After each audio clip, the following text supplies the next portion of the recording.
Good evening. My name is Karen Smith, and I'm the host and producer of Taking Care of Business. Welcome to tonight's show, and my guest this evening is Mike Russo, and Mike is the owner of Michael Anthony's for men, women, and children. And he's going to talk about his career as a hairstylist and barber, and also the latter part of our show we're going to have a live demonstration. So Mike, welcome. Nice to meet you. Thank you. Same here. Same here. Thank you for coming this evening. Thank you for having me. You're welcome. Tell me how you initially got started and what interested you in your career. Well, it was really quite by chance. I didn't know what I wanted to do when I got out of high school, and I took a vocational and aptitude test, and it pointed to the haircutting industry.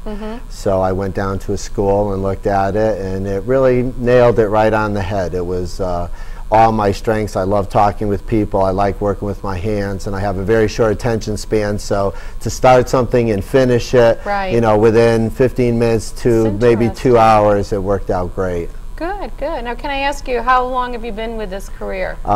In November, it will be 33 years. Excellent. Yep, excellent. You don't look at all, trust me. Thank you. But once again, have you always been in this area? Have you always been in the Farmington area? I moved around a lot in the beginning of my career, but I've been in the Farmington area the past, I'd say about the past 20 years.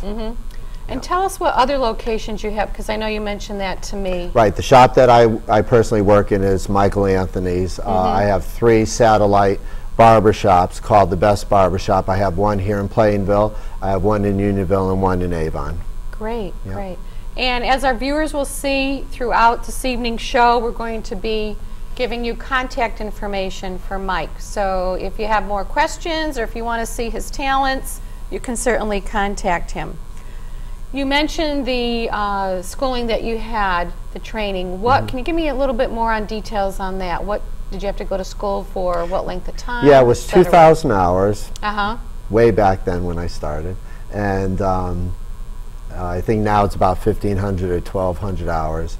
And you know, they basically give you the basic skills of, you know, holding your scissors, learning how to cut, but most of your skills come once you get out of school, and you know, practicing, and you know, additional education, you know, attending hair shows, and you know, just keeping up. And I mean, right up until now, I always feel that you never know everything. I can learn from someone just coming out of school, and you know, which is why I still go to 4 or 5 hair shows a year, just to, you know, just to keep current, so I can keep my clients current. Right.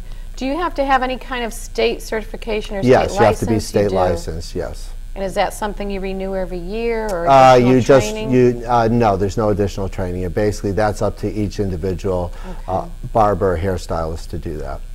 All right. In 1 or 2 headlines, and I know being in your career it's pretty obvious, but in 1 or 2 headlines, what do you offer the general public as a small business? Well, I think I offer, my biggest thing that I think I offer is personal service. I mean, there's a lot of shops, there's a lot of shops out there that, you know, there's hair salons and barbershops for everybody. You can either go high end, you could go low end. You have to find your niche. And my niche, I like to deal with everybody, you know, but it's more personal service, and you know, I like to give everybody enough time that they need. You know, there's a lot of salons that offer a lot of fluff, and you know, one person's washing your hair, one person's blow drying it, one person's cutting it. I like to do everything. I like to have total control of that person, and you know, and do, you know, try to figure out what it is we can do for them to, you know, make them happy. How do you handle, and I'm assuming it's just you, but how do you handle those numerous locations? What's the trick? I have great people working with me. I really do.